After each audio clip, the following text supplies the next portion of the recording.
Wyoming Territory, August 1874. The sky was full of smoke and dust. The wagon had cracked like dry timber, wheels snapped, canvas torn, and now flames chewed at its edges, licking up toward the sky. Laura Belleman crawled through the dirt, coughing, her skirts torn and heavy with ash. Her fingers dug into the earth as she pulled herself forward, chest heaving. Her bonnet was gone.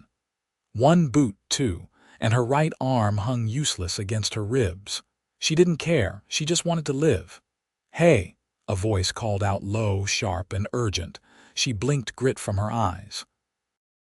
A rider jumped from his saddle, boots pounding the earth.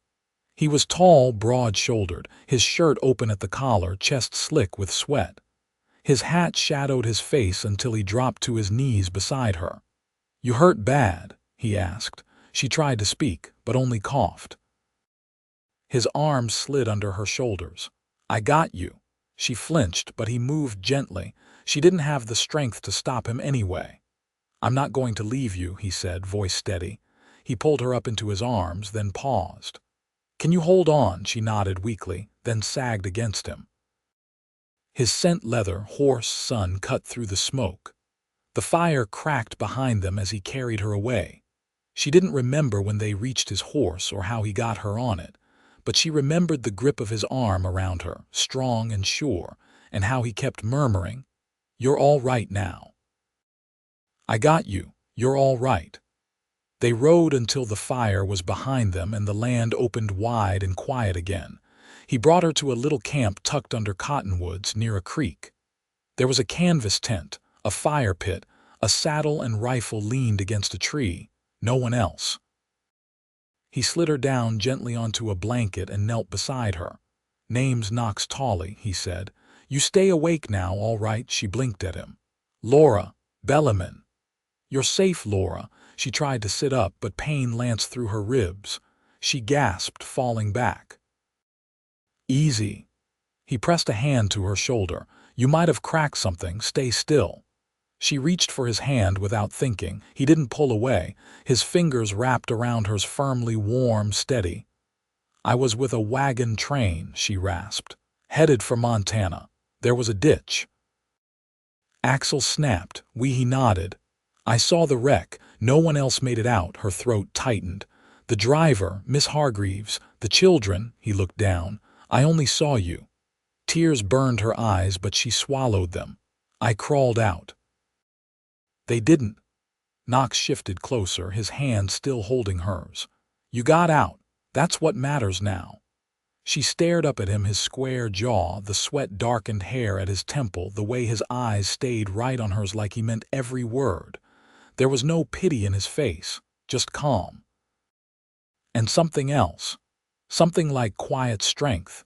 He worked fast, cutting the sleeve of her dress to wrap her shoulder. His hands were careful, respectful. He burned the wound clean with whiskey, and she bit her lip until it bled. Later, when the pain dulled and night came, he set a tin cup of water in her hand. "You travel alone?" he asked. She nodded. "My father died in Missouri. I sold what we had and joined the train west." "Married?" She met his eyes. "No," he nodded, like that was enough. She sipped the water, then asked, "You live out here?" "For now, I run cattle sometimes, move supplies, do what needs doing." "You saved me." He looked away, jaw tight. "Was not going to ride past a burning wagon." "You could have." He met her eyes again. "But I didn't." They sat quiet for a while. The fire crackled low. Crickets sang. She leaned back against the blanket, sore and worn, but alive. "You can rest," he said softly. "I will be here." She believed him. The next morning she woke to the smell of coffee. Her shoulder throbbed, but the bleeding had stopped. Knox handed her a tin cup, then settled beside her with his own. "You sure you're not an angel?" she asked, trying to smile. He chuckled low. "Never been called that before." "Then what are you?" He glanced at her. "Just a man who saw someone crawling from a collapsed wagon and could not ride away." She looked down at her cup. "I thought I was going to die." "You did not." She looked up at him then. "Because you took my hand." He didn't say anything. But his hand brushed hers again, slow this time like he meant to hold it, and she let him. For the next few days he rarely left her side. He cooked, cleaned her bandages, washed her face and hair with water from the creek. She learned his rhythm: quiet in the mornings, focused when he worked, gentle when he helped her sit or eat. And at night when she woke from nightmares, he was always there, sitting by the fire, watching over her. "Why were you out there, really?" she asked one night when the stars were bright and wind whispered through the trees. He poked at the fire with a stick. "Looking for something, maybe someone." "Did you find it?" He looked over at her, his eyes soft. "I think I did." Her breath caught. He stood and walked over to her, then knelt down beside her blanket. "You are strong, Laura," she smiled, tears in her eyes. "I feel like a mess. You survived something most would not. That counts." She reached out and he took her hand again. This time he held it longer. "You do not have to go anywhere tomorrow," he said. "Or the day after. You can stay here as long as you want." She nodded. "What if I want to stay for good?" His eyes searched hers. "Then I will build you a roof." She laughed, and the sound felt good in her chest. "Knox?" "Yes, I think I was meant to find you." He leaned closer, brushing her hair back from her face. "I think I was meant to take your hand." And he did again. This time he didn't let go. The third morning brought a shift in the wind, cooler and laced with the scent of sagebrush and damp soil. Laura sat beneath the cottonwoods, her back supported by a folded wool coat, her arm bound snug in fresh linen. Knox was by the creek, sleeves rolled, trousers damp to the knee as he rinsed out the tin plates from breakfast. His movements were measured, quiet. She watched the way he crouched low, the way he didn't rush anything, not the fire, not the chores, not her. "I dreamed of Missouri last night," she said, her voice carrying across the space between them. He looked up, not startled, just listening. "My mother kept bees behind the house. I could smell the honey when the sun hit the hives just right." He stood and walked back toward her, shaking the water from his hands. "You miss it?" "No," she said, then hesitated. "I miss who I was, maybe. Before I had to become someone else." He lowered himself beside her, the grass bending beneath his weight. "What did you become?" "I'm not sure yet." He didn't push for more, just sat with her, elbows on his knees, hat tilted back so the early light caught his brow. She turned toward him. "What about you? Where's home?" "Hill country of Texas, originally. Too many fences now, wasn't much to go back to after the war." Her eyes searched his face. "You fought, 1st Cavalry, Union." His jaw moved like he was chewing over the memory. "Saw more boys die than grow old."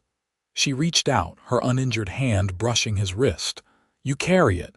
He met her gaze, something almost surprised in his eyes. "And you see it." They sat in silence after that, the kind that didn't need filling.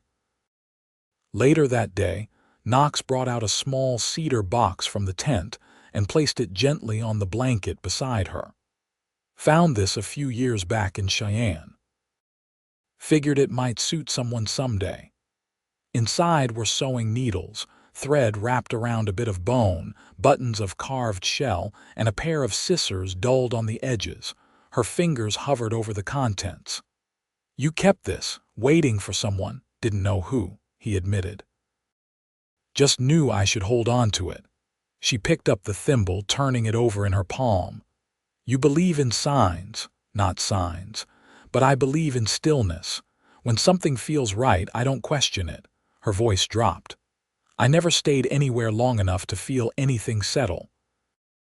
My mother used to say I had wind in my blood." He leaned back on his hands, stretching his legs. "And now," she looked around the canvas tent, the low fire, the creek threading through willows beyond. "Now I feel something different." That afternoon, Knox walked the perimeter of the camp with his rifle slung low. A bear had passed nearby, he'd found the tracks. He didn't tell her, didn't want to stir fear, but he moved slower, more watchful. Laura noticed. "You're quieter today," she said as he fed kindling into the fire come dusk. "Just minding the land. Things move out here you don't always see." She studied his face. "You always carry that weight." He stirred the coals with a stick. "Only until you learn how to live with it." She nodded, understanding without asking more. That night the wind picked up. Laura couldn't sleep. Her shoulder ached in the cool and the moon cast long shadows through the branches above. She sat up slowly, wrapping the blanket around her and stepped out toward the fire. Knox was there, sitting cross-legged, sharpening his knife on a stone. "You don't sleep much," she said. He looked up. "Not when the wind talks." She sat beside him. "What's it saying tonight?" He paused, the knife still in his hand. "Sounds like it's asking if I'm ready." "For what?" He turned toward her. "To stop wandering." She stared into the fire. "And are you?" He didn't answer right away. "Then, I think so. I think I've found something worth staying for." The air shifted between them. She reached over, her fingers brushing his knee, tentative. "I don't know what comes next," she whispered, "but I want to find out. With you." His hand came to rest over hers, rough and warm. "You're not alone anymore," he said. "Not now. Not ever again." And there, beneath the cottonwoods and the moon's quiet gaze, her heart steadied for the first time in years. By the end of the week, Laura could walk short distances with her arm bound tight against her side. Knox had cut a straight branch from a fallen sycamore and wrapped it in cloth to make a walking stick. The bark still smelled green. "You made this?" she asked, steadying herself against it. He adjusted the band at the top to keep it from chafing her palm. "Figured you'd rather not lean on me every time. I didn't mind." He looked up at her from where he crouched. "Didn't think you did." They walked down to the creek together, slow and quiet. She paused once to catch her breath, and he waited without saying a word, just watching the trees. The water was high from the previous night's rain, running cold and fast between dark stones. Knox reached into the current and pulled out a small branch tangled with river weed. He tossed it aside, then stood and wiped his hands on his trousers. "I've been thinking," she said, drawing her shawl tighter around her shoulders. "I can't go back east." He didn't answer right away. "There's nothing there for me," she added. "And I'm not the same person who left St. Charles." "You want to head north then?" "Montana still pulling at you?" She shook her head. "No, not anymore." He studied her face. "Where then?" "I want to stay where someone knows me now, not who I used to be." The wind shifted the leaves overhead. A few drifted down, brushing the hem of her skirt. "I've got a plot of land west of here," he said. "Up past the ridge where the grass runs high and the water's clean. Never built anything permanent, didn't have reason to." Her breath caught, but she kept her voice even. "Is that offer still open?" He didn't move for a moment, then nodded. "It is." She smiled, and something in his shoulders eased. They spent the next 2 days preparing. Knox packed the tent, wrapped the remaining food in cloth, and loaded what they needed onto his mule. Laura helped where she could, folding blankets, sorting through the bundle of supplies he kept under oilskin. She found a worn book tucked at the bottom. "You read poetry?" she asked, lifting it gently. He glanced over. "Used to. My mother taught me." She turned a page, fingers brushing neat rows of faded ink. "You've got her hands." He looked down at them, wide palms, blunt nails. "She planted persimmons every spring. Said the world needed sweetness where it could get it." They broke camp at dawn, Knox leading the mule, Laura beside him. The sun rose slow and pink behind the hills, lighting their path westward through the grasslands. Hawks circled high above, and the earth smelled of sage and damp clay. By late afternoon, they reached the edge of a sloping rise. Below it, a small valley opened, sheltered by cottonwoods and rimmed with low sandstone bluffs. A narrow stream cut through the middle, and deer tracks patterned the mud along its edges. Knox stopped at the crest and looked out over the land. "This is it." She took it in slowly, her fingers resting on the carved head of her walking stick. "It's beautiful," she said, voice low. "It's quiet," he replied. "And it's mine." "Yours," she repeated, then looked at him. "Ours?" He didn't speak, but he reached out and took her hand, the same one he had clasped in the ash and wreckage days ago. He held it with the same quiet certainty. They made camp along the edge of the stream. Knox drove stakes into the ground, tied rope for a temporary shelter, and laid out blankets close to a fire pit he'd used before. Laura gathered what dry twigs she could reach and arranged them carefully.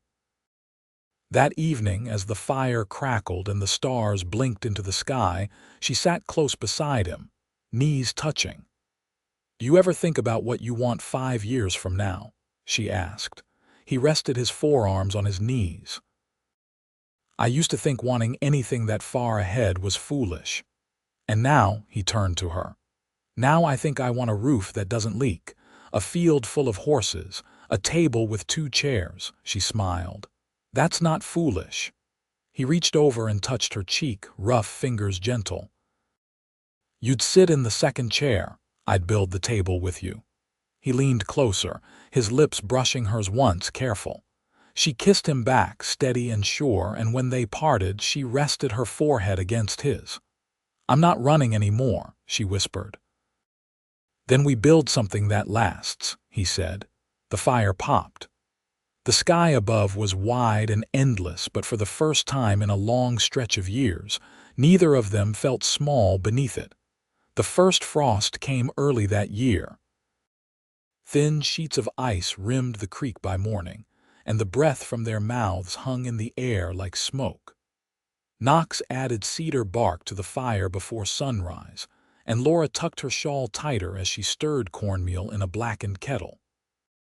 The valley, once all green and gold, had turned brittle underfoot, leaves crunching like paper when they walked. Knox watched her from where he crouched, sharpening a hatchet against the stone. "You ever work a winter out in the open?" She shook her head. "Not like this." "Closest I came was sleeping in a barn loft while snow came through the cracks." He set the blade aside. "There's a dugout I started cutting into the bluff. Meant to finish it last year, but never had reason to." Laura looked over at the sandstone ridge, pale against the sky. "You think we could finish it before the snow sticks? If we start today, we've got a fair chance." They worked slow but steady. Knox hauled out the old log supports he'd stacked the year before, and Laura cleared brush with a dull-bladed spade. Her shoulder itched under the bandage, healing now but stiff. She didn't complain. She held the lantern when the sun dropped low, and she packed mud into the gaps between stones, fingers raw from the cold. By the third day, a shallow room had taken shape. The walls curved from the bluff itself, roof braced with pine trunks Knox had dragged down with the mule. It wasn't tall enough to stand straight in, but it would keep them warm and dry. That night, with their coats hung near the fire and embers pulsing low, Laura sat cross-legged on the blanket, sewing a patch onto Knox's shirt with the last of the thread from the cedar box. He glanced over from where he was oiling the rifle. "Didn't figure you for a mender. I learned fast." "You do when you've got no money for new things," he nodded once. "You ever wish for more than this?" She pulled the needle through. "I used to think I needed more, a house with lace curtains, a piano, maybe a place in town where folks knew my name." He waited. "But that was before I knew what it felt like to be seen, not just looked at seen." He set the rifle aside. "You are, every day." She folded the shirt and laid it beside him. "You never asked me what I want from this land." He leaned closer, resting his forearms on his knees. "What do you want? A garden come spring. Beans, maybe, and a fence to keep out the mule. I want smoke from the chimney and bare feet on a wooden floor." His voice was soft. "That all?" She reached out, touching the edge of his jaw. "And I want you beside me, always." He leaned into her hand. Then that's what we'll build." They didn't speak again that night, not with words. His touch was reverent, quiet. He pressed his forehead to hers, then kissed her like he meant every promise. She felt it down to the marrow. In the weeks that followed, they laid floorboards from salvaged planks Knox had kept under oilcloth. Laura lined the dugout's walls with burlap to keep the wind from slipping through the cracks. She found a scrap of blue ribbon in her satchel, the only thing she'd saved from Missouri, and tied it to the lantern hook by the door. Knox carved hooks for their coats and a wooden peg for her comb. He moved like a man used to loneliness, now relearning stillness with someone else's breath beside his. One evening, as snow began to drift lightly from the sky, she watched him split kindling with careful strokes. "You ever think about what it costs?" she asked. He paused, axe held mid-air. "What, to let someone in? After all the years you didn't." He set the axe down slowly. "It costs less than walking away would." She crossed the yard to him, boots sinking in the thin snow. "You didn't walk away when you could have." "No," he said, brushing a strand of hair from her cheek. "And I won't." She took his hand, the one that had pulled her from the ashes. "Then let's keep building." He squeezed her fingers. "We already are." The snow deepened through December, blanketing the valley in silence so complete Laura could hear the creak of trees shifting under its weight. Knox strung wire between cedar posts for a pen near the dugout, hammering each post into the frozen ground with slow, deliberate strikes. She watched from the doorway, a wool shawl drawn over her shoulders, a small iron kettle warming behind her on the stones.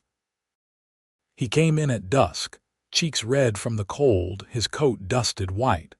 She handed him a cup of steeped pine needles, strong with the scent of resin.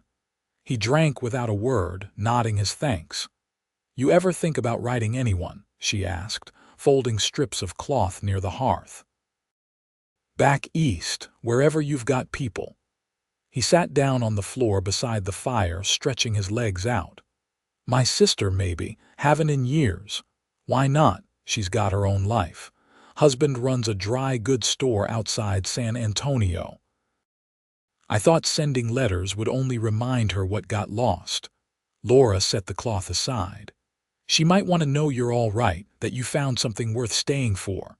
He looked up at her, quiet for a long breath, then nodded. "Maybe it's time." She reached for the small tin box where she kept her needle and thread. Beneath it lay a sheet of folded paper, yellowed from age but blank. "You could use this." He smiled faintly, the expression soft and tired. "You always keep paper." "Only one sheet." "I've been saving it for something that mattered." Knox didn't write that night, but he took the paper, folded it into his coat pocket without another word. They passed the long winter days splitting kindling, boiling roots Knox dug from beneath the snow, and stitching worn fabric into something warm enough to last. Sometimes, Laura read aloud from the book of poems by firelight. Knox never asked for it, but he always listened. Late in January, when the snow packed hard and clean underfoot, Knox carved a cradle from spare pine planks and smoothed the edges with river stone. He didn't tell her why at first, just worked with a quiet focus, whittling lines into the curved ends like waves.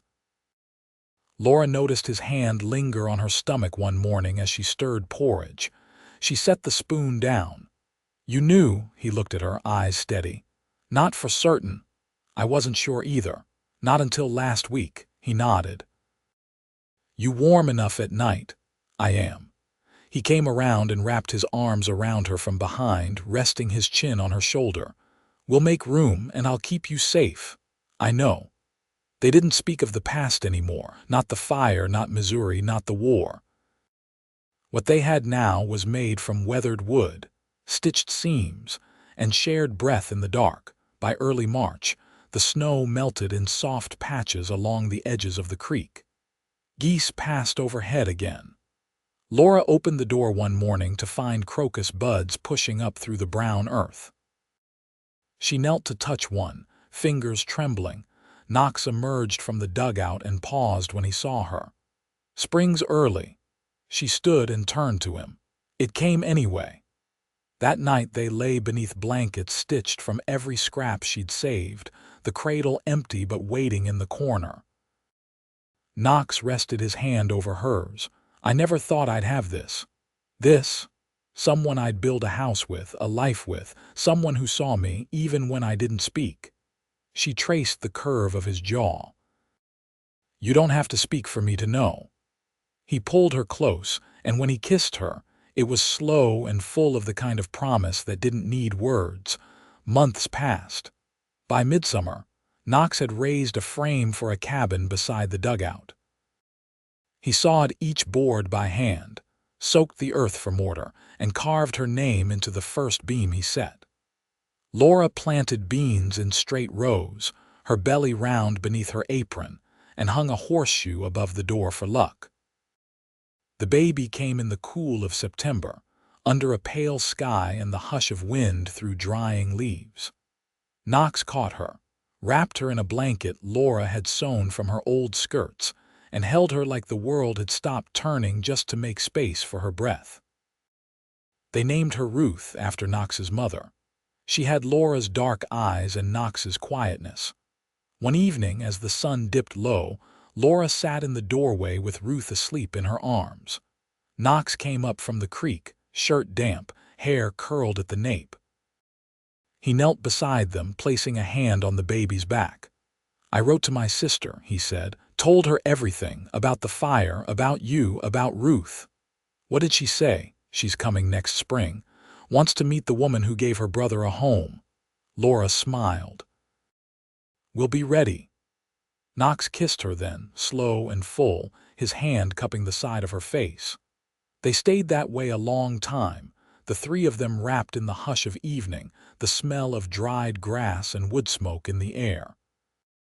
And when the stars came out, they came together, not for warmth or shelter, but because they had built something strong enough to last. Their love, like their land, had taken time to shape. But it held. It endured. And it would keep holding through every season that followed.